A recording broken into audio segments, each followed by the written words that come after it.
고난당한 것이 내게 유익이라. It was good for me to be afflicted. 시편 119편 71절. 고난당한 것이 내게 유익이라. 이로 말미암아 내가 주의 율례들을 배우게 되었나이다. 아멘. 이 세상을 사는 사람들 가운데 고난을 좋아하는 사람은 한 사람도 없습니다. 내게 고난이 다가오면 어떻게 하든지 고난을 피하려고 애를 씁니다. 그러나 우리가 기억해야 될 것은 아무리 애쓰고 피하려 해도 우리에게 다가오는 고난을 어찌할 수가 없다고 하는 것입니다.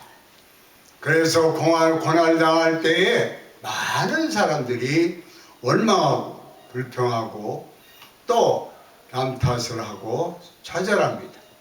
그러나 우리 예수 믿는 사람들이 기억해야 할 것은 하나님의 사람들이 고난당할 때 하나님의 사람들의 고난은 궁극적인 신앙생활에 큰 유익을 가져다 준다는 것입니다.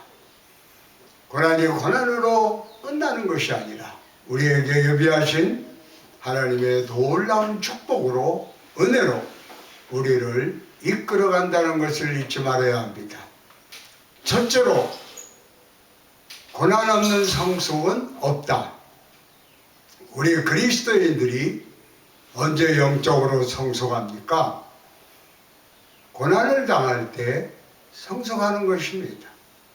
온실의 화초가 잘 자라는 것 같아도 무엇 하나 부족함이 없는 것 같아도 병충해에 약하고 찬바람 한번 불면 시들어 버려 죽게 합니다. 왜 그럽니까?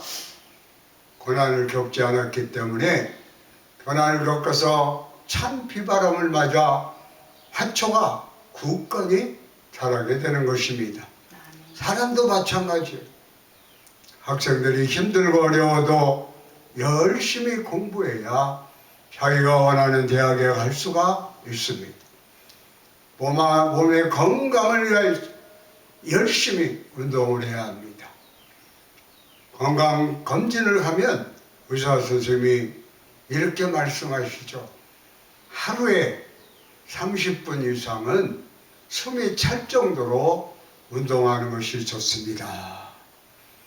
육신의 건강을 위해서도 이렇게 우리가 수고하는데 우리가 영적으로 하나님의 축복을 받는 것이 저절로 되는 것이 아닙니다.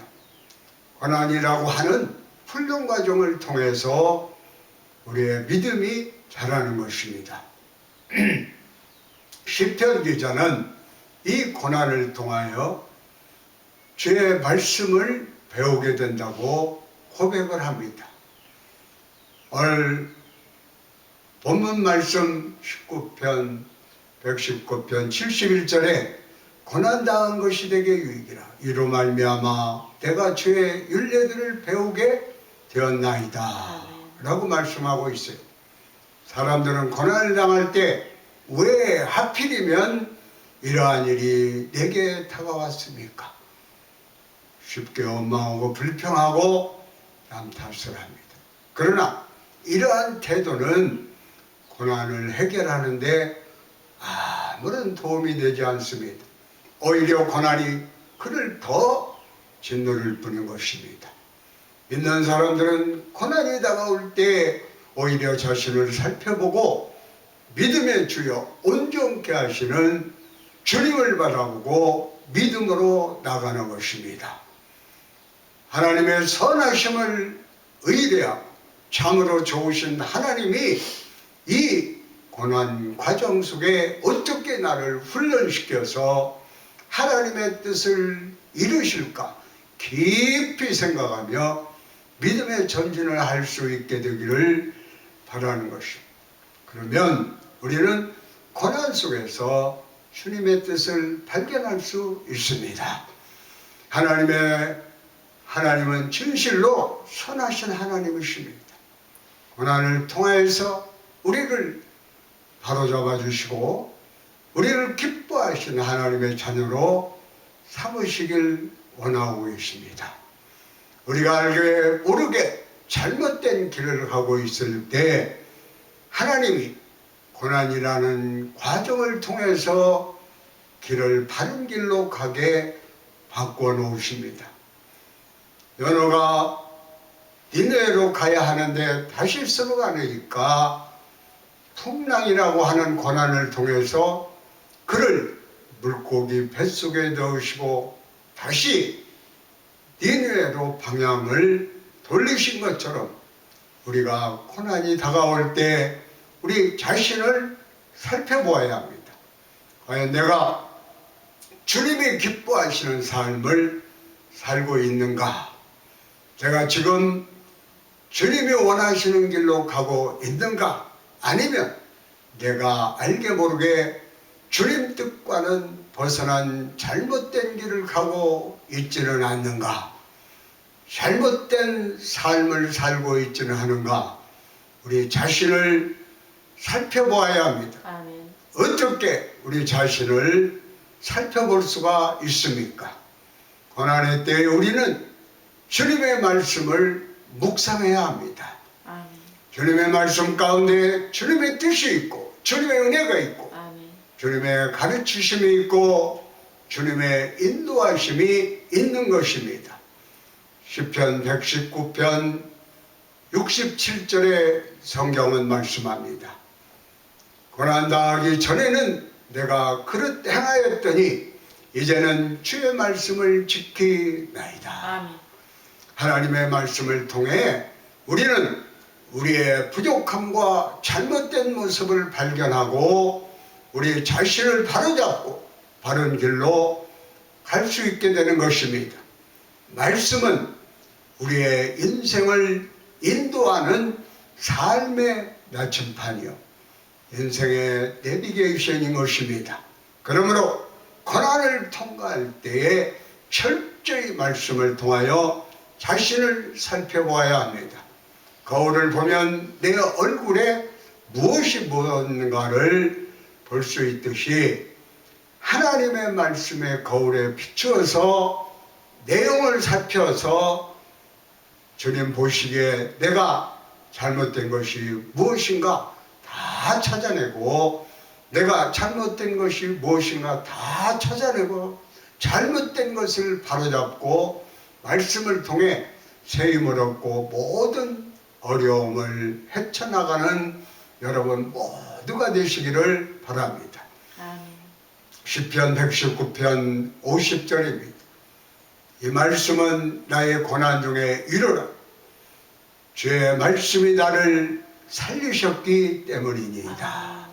고난당할 때에 말씀이 내게 위로가 되고 힘이 되고 치료가 되고 능력이 되어서 정말 죽을 것 같은 그 고난의 자리에서 우리를 살려내는 것입니다.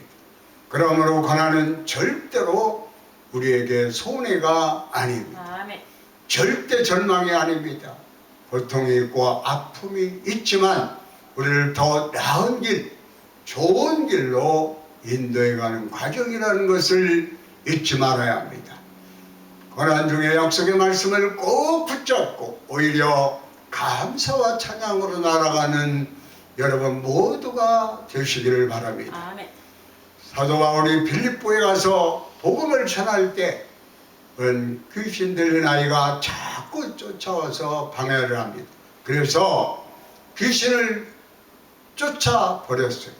그랬더니 그 점치는 여자아이를 통해서 돈을 벌던 주인이 바울과 실라를 이상한 풍습을 전하는 사람이라 이렇게 해서 고발을 해 붙잡아서 매를 맞게 하고 감옥에 집어넣습니다. 아마 그 지역 유지였던 모양이죠.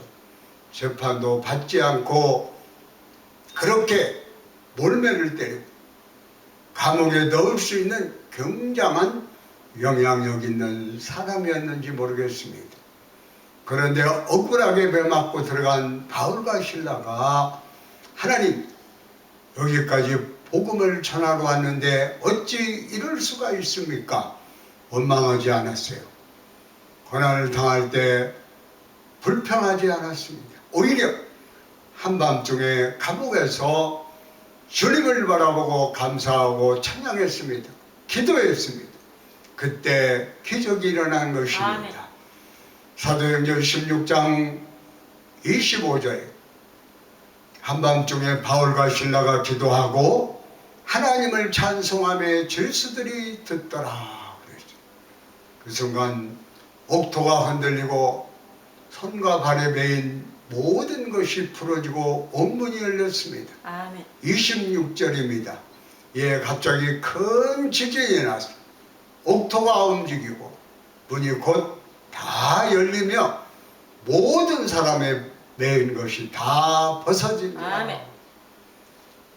고난의 감옥에서 주님을 찬양하시기 바랍니다. 말할 수 없는 고통감, 절망감, 주님을 찬양하시기 아멘. 바랍니다. 그러면 주님께서 고난의 옥토를 흔드시고 매인 것을 풀어주시고 갇혔던 문을 열어주실 것입니다. 시편 119편 56절로 55절에 말씀하고 있습니다. 내가 나그네 된 집에서 주의 율례들이 나의 노래가 되었나이다.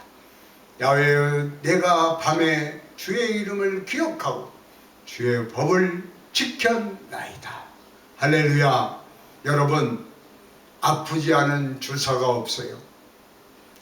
한번 어릴 때 주사를 맞은 아이들은 병원에만 가자 하면 싫다고 그럽니다. 주사만 보면 울어요. 그러나 그 아픈 주사가 내 몸에 있는 병균을 죽이고 나를 살려내는 것입니다. 고난의 주사가 아픕니다.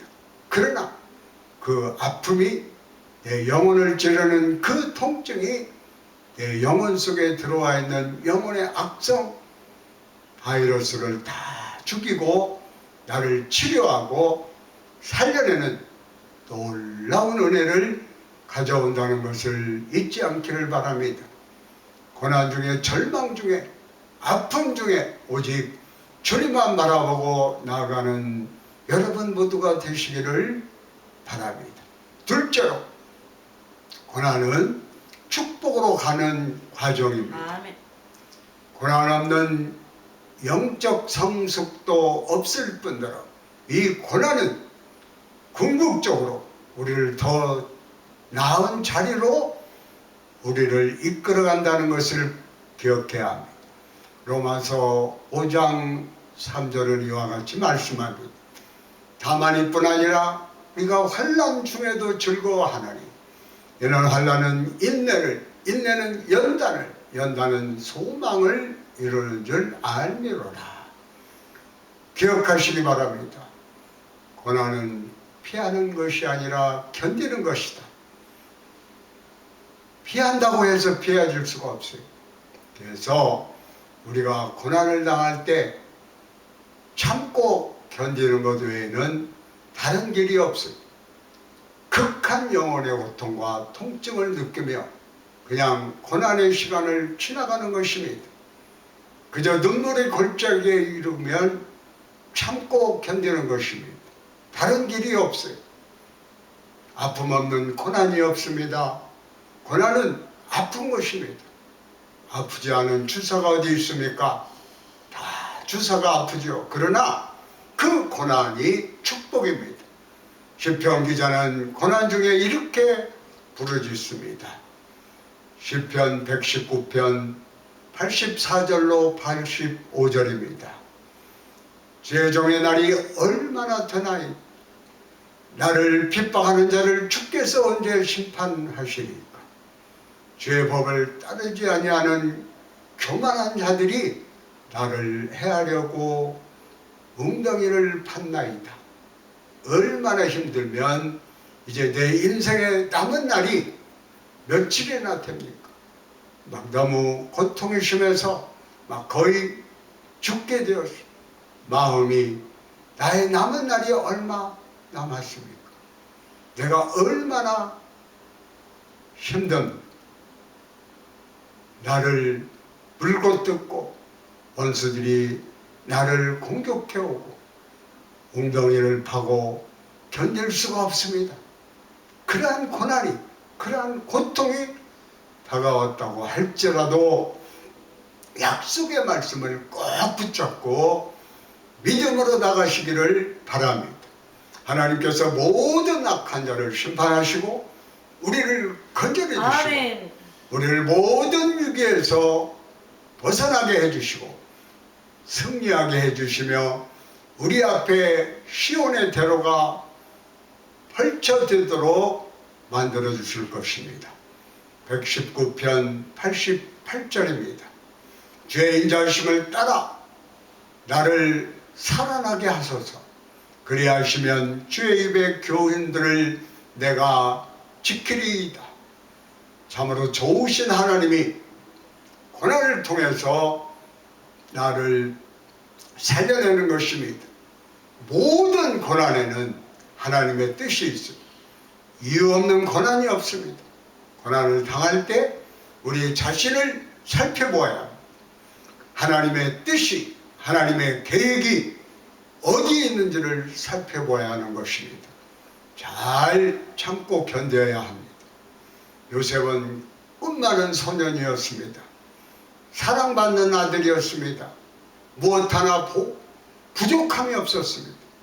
그러나 그가 거룩한 꿈을 꾸었을 때 형들이 시기 질투하고 미워했습니다. 동생을 죽이려까지 했습니다. 그래서 아버지 심부름으로는 그 동생 요셉을 상인에게 노예로 팔아버립니다. 17살 때 이야기입니다. 꿈 많은 소년이 하루아침에 노예로 팔려가게 되었습니다. 감당할 수 없을 정도로 힘든 고난의 시간이 시작됐던 것입니다. 울면서 형님들 그러지 말라고 그랬는데 형들은 고개를 돌려버렸어요. 당시에 노예로 팔려간다는 것은 죽음의 길과 같았습니다. 1년 365일 때리고 일시키고 부려먹다가 병들면 광야에다 내버려서 짐승의 밥이 되어 죽게 하는 것이 바로 그 당시 노예의 삶이었어요. 그런데 요셉은 노예로 팔려갔지만 원망불평하지 않았습니다. 탄식하지 않았습니다. 고난 속에 하나님의 뜻을 참고 견디고 또 견디고 또 견디고 또 견뎠습니다. 그래서 주님의 인정을 받아가지고 이제 좀 안정되려고 하니까 덜커덩 2명을 쓰고 감옥에 들어가게 합니다. 그런데 성경을 보면 요셉이 감옥에 들어갔어도 2명을 씌운 그 경호대장 보디발의 부인을 욕하거나 원망한 이야기가 없어요. 성경 그 어디에도 형들을 원망한 이야기도 없고 2명을 씌운 사람을 원망한 이야기도 없습니다. 억울하고 기가 막힌 일을 당했지만 주님을 신뢰했기 때문에 주님의 뜻이 있음을 알았기 때문에 그의 마음속에 이미 주님의 거룩한 꿈이 있었기 때문에 주님만 믿고 의지하고 바라보고 나갔던 것입니다. 그 기간이 13년입니다. 그 기간을 잘 견뎌냈던 것입니다. 여러분, 억울한 일 당하고 젊은 나이에 13년 참는다는 것이 쉽지 않아요. 우리는 누구에게 그런 말만 들어도 발끈하고 당장 팔 걷어붙이고 그와 싸우려 하는데 요셉은 그저 억울하게 당하면서도 13년 동안 참고 또 참고 또 참았습니다. 네. 마침내 때가 되어 하나님이 높이심에 애굽의 총리가 된 것입니다.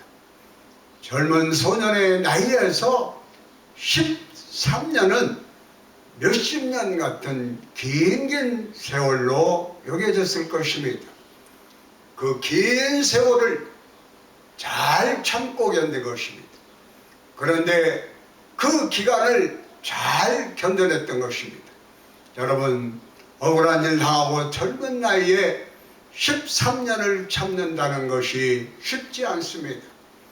우리는 누구에게 그런 말만 들어도 발끈하고 당장 팔 걷어붙이고 그와 싸우려 하는데, 요셉은 그냥 억울하게 당하면서도 13년 동안 참고 또 참아서 마침내 때가 되어 하나님의 높이심에 애굽의 총리가 된 것입니다. 젊은 소년의 나이에서 13년은 몇십 년간과 같은 긴 세월로 느껴졌을 것입니다. 그 세월을 잘 참고 견딘 것입니다. 그런데 그 13년 중에 가장 힘들었던 기간이 마지막 2년입니다. 그가 누명을 쓰고 감옥에 들어갔을 때, 하루는 바로왕 옆에서 섬기는 높은 관원장 2명이 들어왔습니다. 한 명은 떡 맡은 관원장, 다른 한 명은 술 맡은 관원장이었습니다. 그런데 그들이 꿈을 꿨는데 요셉이 해명을 해보니 술 맡은 관원장은 살 운명이고 떡 맡은 관원장은 죽을 운명이었어요. 그 이야기를 해줬습니다. 꿈 해몽을 해준 거예요. 술 맡은 관원장은 자신이 복직되면 바로왕에게 말해서 풀려나게 해주겠다고 약속했습니다. 요셉의 해몽대로 그는 복직이 되었지만, 사람이 화장실 갈 때 올 때 마음이 다르다고 하는 것 같이 그가 나가서 순간 까맣게 잊어버렸어요. 창세기 40장 21절로 23절입니다. 바로의 술 맡은 관원장은 전직을 회복하며 그가 잔을 바로의 손에 받들어 드렸고, 떡 굽는 관원장은 매달리니 요셉이 그들에게 해석하는 것과 같이 되었으나, 술 맡은 관원장이 요셉을 기억하지 못하고 그를 잊었더라. 잊힌 인연. 요셉은 이 밤만 지나면 내일 내가 나가겠구나, 이렇게 생각하니 밤잠을 못 자고 설레었어요. 해몽을 해준 사람이 바로왕 옆으로 갔으니 그가 한마디만 해주면 되는 일이었기 때문입니다. 제가 노예로 잡혔다가 억울한 누명을 쓰고 감옥에 있는 한 소년을 만났는데 해몽을 잘합니다. 그 사람 살려줘야 합니다. 그 말 한마디만 하면 되는 것입니다. 그런데 까맣게 잊어버린 거예요. 그런데 요셉은 기다립니다. 아침부터 설레는 마음으로 아무런 연락이 없습니까? 이렇게 감옥에서 소식을 전하는 사람에게 얘기를 합니다. 그러니까 연락이 없는데, 그 말을 들은 요셉은 아마 오늘 복직해서 바쁜 모양이다. 다음날 아침에 또 연락이 없습니까? 그렇게 하루가 지나고 일주일이 지나고 한 달이 지나고 10달이 지나도 아무런 소식이 없었습니다.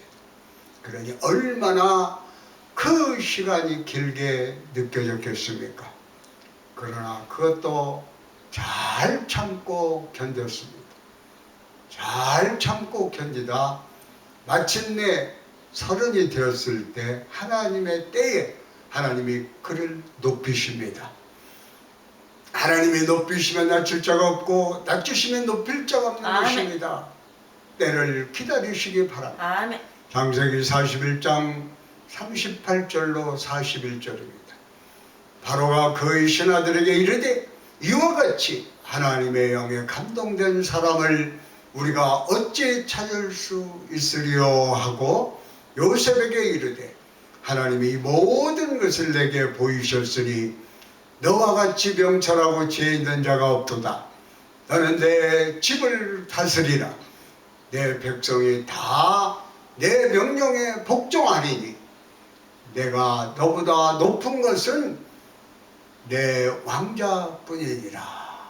바로가 또 요셉에게 이르되 내가 너를 애굽 온 땅의 총리가 되게 하노라 하고 할렐루야. 아멘. 그가 지낸 그 긴 13년의 기간은 그 누구도 자기를 돌봐준 사람이 없었습니다. 17살 그가 소년의 때에 어린 청년으로서 애굽에 끌려왔을 때 말도 다르고 풍습도 다른 애굽 문화 가운데 노예로 자라면서 히브리 노예로 붙잡혀 왔으니 얼마나 멸시를 당하고 짓밟힘을 당했겠습니까? 사정없이 등에 채찍질이 내려쳐졌을 것입니다. 그런데 그 누구도 그를 불쌍하다고 위로해주고 돌봐준 사람이 없었습니다. 그는 혼자였어요. 감옥에 대동대응이 쳤을 때에도 혼자였습니다. 꿈을 해몽해 준 지 2년이 지났으니까 그 전에 또 얼마 정도 감옥에 있었는지 모릅니다. 그 수년간을 감옥에서 외롭게 혼자 깊은 고독 속에서 그는 오직 주님 앞에 매달렸던 것입니다. 긴 이 고독의 시간이 그의 영혼을 깊이 통찰하게 하고 영적으로 큰 하나님의 사람으로 그를 변화시킨 것입니다.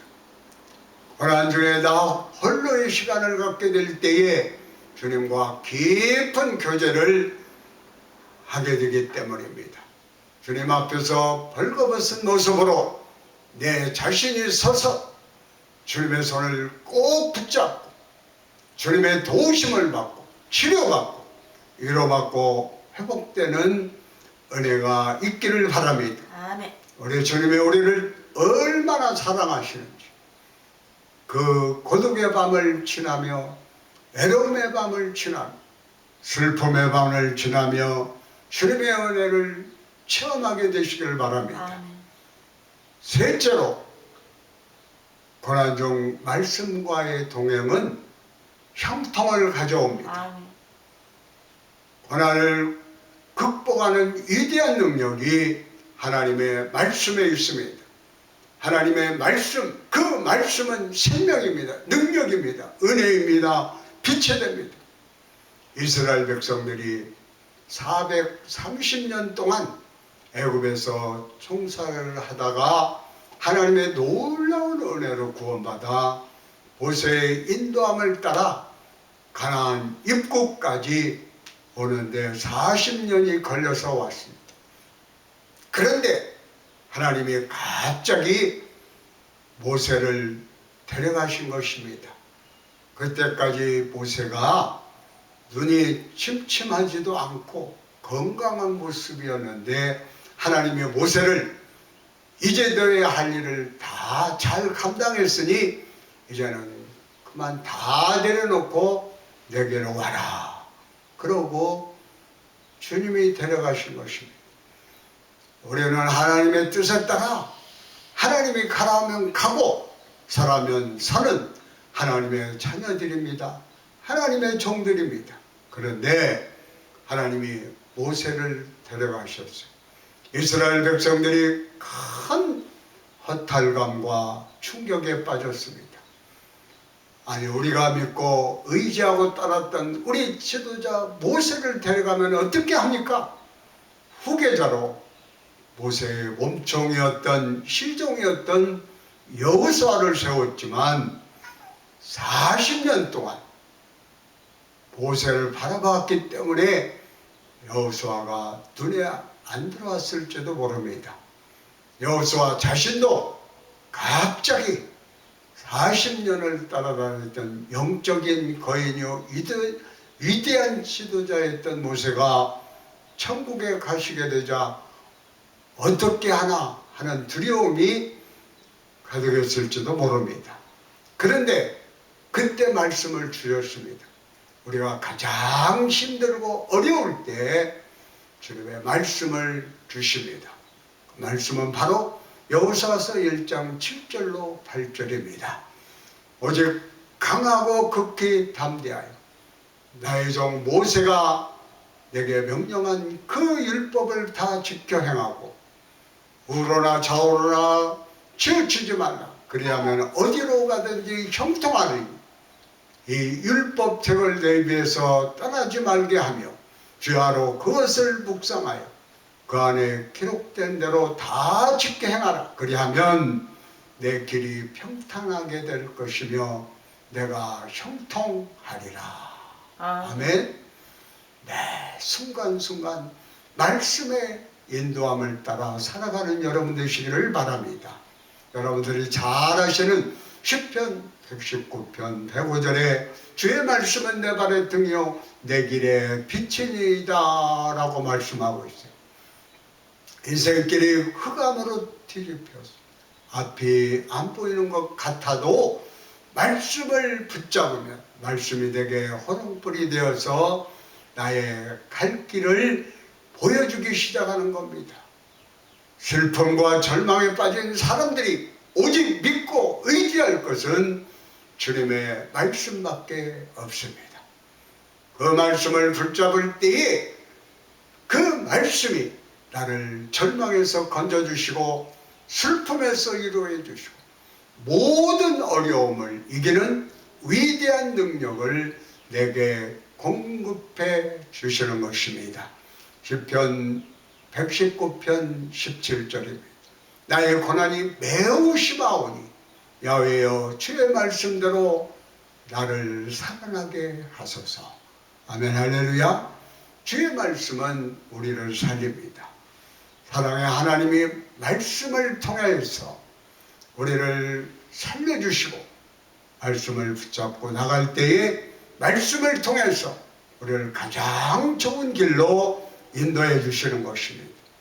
하나님의 때에 사람들의 말에 귀를 기울이지 않게 되기를 바랍니다. 사람들은 무책임하게 말합니다. 아무 말이나 함부로 합니다. 그 말을 통해서 내게 큰 상처를 안겨줍니다. 그 말 하나하나에 연연해하지 말고 기도하마 버리고 주님 말씀에 귀를 기울이시기 바랍니다. 제 말씀이 나의 은신처가 되고 나의 방패가 되는 것입니다. 시편 119편 114절입니다. 주는 나의 은신처요 방패이시라. 내가 주의 말씀을 바라나이다. 말씀이 나를 붙들어주고 말씀이 나를 꿈과 소망을 이루게 만들어주는 것입니다. 시편 119편 116절입니다. 제 말씀대로 나를 붙들어 살게 하시고 내 소망이 부끄럽지 않게 하소서. 어떠한 고난이, 어떠한 절망이, 어떠한 문제가, 어떠한 슬픔이, 어떠한 괴로움이 여러분 앞을 가로막고 있다고 할지라도 약속의 말씀을 부여잡고 일어나십시오. 말씀을 의지하여 믿음으로 전진해 나가시기 바랍니다. 이사야 41장 10절 말씀을 잊지 마시고 이 말씀 부여잡고 전진해 나가는 여러분 되시기를 바랍니다. 두려워하지 말라. 내가 너와 함께하리라. 놀라지 말라. 나는 내 하나님이 되라. 내가 너를 굳세게 하리라. 참으로 너를 도와주리라. 참으로 나의 의로운 손으로 너를 붙들리라. 아멘 할렐루야. 너를 붙들리라고 분명히 말씀하고 있어요. 이 말씀이 고난 가운데 극한 상처와 절망, 괴로움 가운데 있는 나를 살리고 희망을 주고 용기를 주고 모든 어려움을 이기게 만들어주는 것입니다. 사랑하는 두 딸을 키웠던 한 어머니가 큰 딸을 잃고 다시 말씀 부여잡고 일어나 승리한 홍혜경 집사님의 간증입니다. 수원 온누리교회 집사님이신데 이분은 음대 교수인 아버지 밑에 태어나서 피아노 전공하고 대학 졸업 후에는 드라마 작가로 활동했고 남편과 결혼하자마자 미국으로 이민을 와서 두 딸을 낳았어요. 두 딸에게 자랑스러운 엄마가 되기 위해서 사우스베일로 한의대에서 공부를 해서 졸업을 하고 한의사로 활동을 하며 남들이 보기에는 승승장구하고 잘되는 삶을 살았습니다. 성공적인 삶을 살았어요. 그런데 큰 고난이 찾아온 것입니다. 사랑하는 큰 딸이 결혼을 앞두고 암 말기 판정을 받았어요. 2년여 동안 암과 싸우다가 27살 젊은 나이로 세상을 떠납니다. 엄마로서 더 큰 충격이었던 것은 자기는 세상 성공을 향해서 승승장구하고 잘 달려나갔다. 하지만은 큰딸 제니퍼는 얼마나 주님을 잘 섬기고 하나님께 영광을 돌리고 모든 면에 신앙적인 면에서 부족한 것이 없던 딸이었는데 어떻게 하나님 왜 저렇게 착한 제니퍼를 데려가십니까? 차라리 날 데려가셨어야죠. 울부짖어 하나님 앞에 기도했던 것입니다. 그러나 어느 날 울다 지쳐 쓰러져 있을 때 이와 같은 주님의 음성이 들려왔습니다. 내가 너를 데려가지 않은 이유를 알고 싶니? 내가 너를 데려갔으면 너는 지옥에 갔을 거야. 그래서 너를 데려갈 수가 없었어. 그러면 너는 영원히 사랑한 딸 제니퍼를 만날 수 없어. 그래서 제니퍼를 먼저 데려온 거야. 그러니까 너도 이제부터 천국에 갈 수 있는 사람으로 살아야 해. 그래야 사랑하는 딸 제니퍼를 만날 수 있어. 꽝! 주님이 자신의 해마로 머리를 때리는 것 같은 그러한 큰 충격을 받았습니다. 이름 그대로 그는 이름뿐인 크리스찬이었습니다. 이름뿐인 크리스찬. 그래, 미국에서 예수 믿느냐고 물어볼 때에 빠지지 않고 물어보는 말이 있어요. Are you born again Christian? 당신은 거듭난 크리스찬입니까? 라고 물어보는 것입니다. 본인은 크리스찬으로서 교회를 왔다 갔다 하고 무엇 하나 남들이 보기에 부족함이 없는 사람이었지만 진정한 구원의 확신이 없이 세상의 성공을 향해 달려갔던 그 모습이 너무나 부끄러웠습니다. 그는 눈물로 회개하고 모든 것 다 접고 정리해서 한국으로 갑니다. 한국으로 가서 그때부터 바르게 주님이 기뻐하시는 신앙생활을 하는데 말씀으로 출발합니다. 말씀 부여잡고 큐티하는 권사님들이 같이 모여서 간증을 나누면서 매일매일 말씀으로 무장을 합니다. 하나님이 얼마나 은혜를 주셨는지 과거에 잘못되었던 자기 모습을 보여주고 이제 바로 살 수 있는 인생의 기회를 제시해 주셔서 자신처럼 고난당한 이웃들 위해 사는 믿음의 사람이 되었어요. 작년 1월에는 오늘 또 만나를 줍는 여자라고 하는 제목으로 간정집 책을 냈습니다. 여기에서 고백합니다. 다시는 기뻐할 일이 없을 줄 알았는데 내 마음이 기쁨이 차오르기 시작했습니다. 다시는 감사할 일이 없을 줄 알았는데 모든 일에 감사했습니다. 어떻게 세리 같은 내가 그리스도의 신분을 꿈꿀 수 있었는지 내 삶에 기적이 일어난 것 같다. 하지만 난 그 이유를 안다. 말씀으로 내 영혼이 소생되었기 때문이다. 말씀은 이렇게 읽으면 읽을수록 놀라운 힘이 있다. 고난 없는 성숙은 없습니다.